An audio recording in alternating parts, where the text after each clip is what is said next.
What's up, everybody? Beautiful day here in Cali, and due to the request of some people, I figure we'll come back to the junkyard and do a little walk around, see what we find.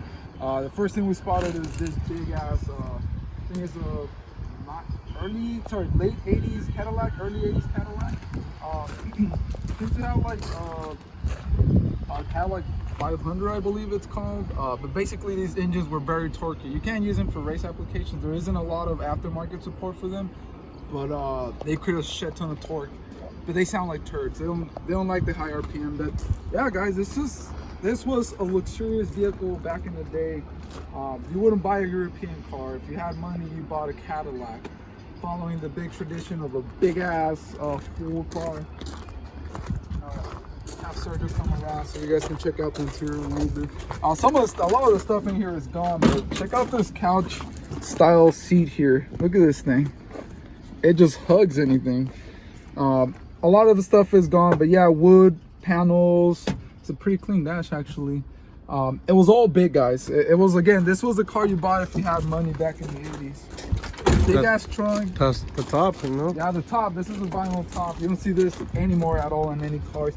But it was sort of a fancy thing, you know. If you couldn't afford it, it started with convertibles. But if you couldn't afford a convertible, you got something that looked like a convertible. That was the idea behind that. But it was actually in good conditions. I'm surprised. It probably got redone at some point. This is a big ass trunk. Can fit a bunch of bodies back here. All those mafia guys know what I'm talking about.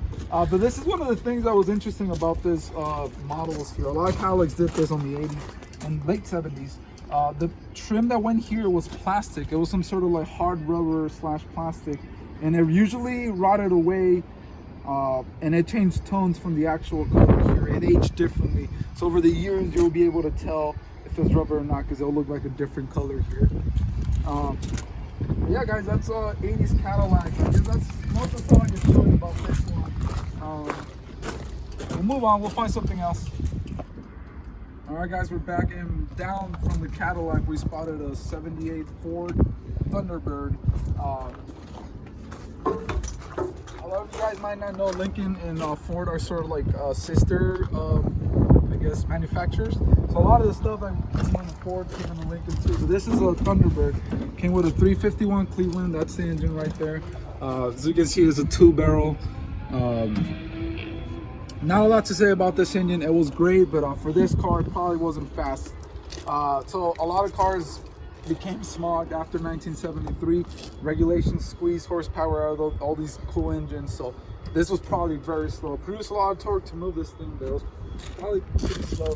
You guys can see here, we got the beginning of the, well, not the beginning, but the 70s pop headlights here. That's kind of cool, right? Big ass grill, big ass hood. Looks like something interesting happening there. And a wall house. We used to go to Hawaii. The interior is garbage on this thing, but you could probably picture it nice. It used to be at some point a comfortable machine. This is kind of cool here. They gave you a blind spot, but then they gave you something to look through. So interesting vinyl top again. This one was split actually. That's kind of cool. Oh, that's cool. Smaller trunk, but you can still fit a body in there. It's all the same size. Yeah. Oh, yeah, cool. All right, guys. So as you guys can know, as you guys can tell, I'm not a big Ford guy. They're cool, but you know, I just know more about GM. But Sergio here is sort of a Ford guy, so we're kind of gonna do a little walk around in this. What year is it? So it's a 77 Ford Mustang 2. Mustang 2. I don't really know a lot about them either.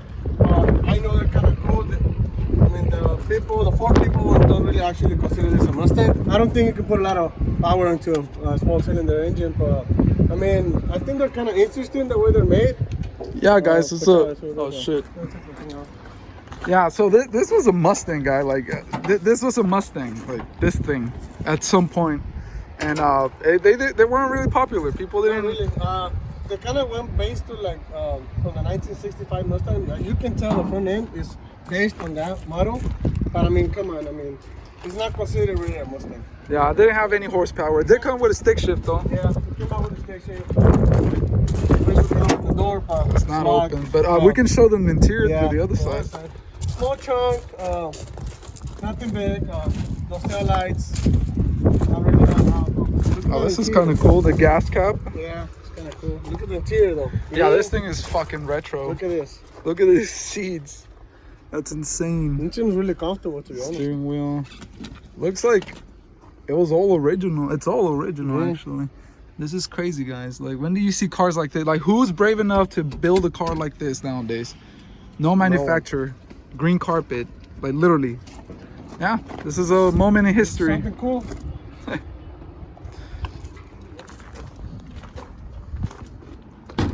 Oh. Love the memory of Jake. Rest in peace. Rest in peace. So we spotted two vans here, and it's actually great because they're both Ford. This seems to be a, let's see what we got, 87 Ford Ecoline. So this is a full-size van. So you can see it had a sort of a bed conversion deal here, and you could literally be driving and sleeping at the, somebody can be sleeping on the back. Or you can only imagine what people did on these. What's cool about this is from the 87. It was back then when like overdrive was a big deal. So you had to sponsor it on your car, and I show it off. And so we can show you guys the interior. Each van was different, but this is kind of what it used to look like. Some nice seats. Look really comfortable. Yeah, what's nice blue interior. That blue interior. Look at this. Like, who does this stuff? Look at that. Look at those colors here. Window up and down doors. That's so cool. Like, you don't see this stuff, and you're not ever gonna see it ever again. But this one is kind of cool. Somebody was sort of building the bed structure here. What's better though is that we found a little table. This thing. It was just attached to the floor, and you can just eat or do whatever the fuck you want. You can put stuff away in there, like literally. Look at this. Look at the roof. Yeah, so air can come in. Oh, sick. Speakers back there. Yeah, nice speakers. All that good stuff. Yeah. Yeah, guys. Fully blended. Yeah. These usually came with a small block, which was a low power engine, but reliable. Oh, look, it has an intake like the Mustang. It has fuel injection, so it was probably very reliable. Probably. Yeah, that's the junkyard for you guys. Well, guys, that's it. We didn't find anything else here at the junkyard, so it's a short little video, but kind of cool to see some of the stuff you can find at the junkyard. It's a lot of car history. Just pay attention and look. You learned a lot. Also, we're probably gonna hit the one in Newark eventually. There's a lot more cars there, but this one, I think that's all it has to offer. At least for the knowledge I know. There's other stuff, but it's not old school muscle, so, or old school American, so we'll just let it for another day. Yeah, so that's it, guys. You guys want to go to a better pick and pull? I think Newark is bigger, more options. Yeah, that's it. See you next time.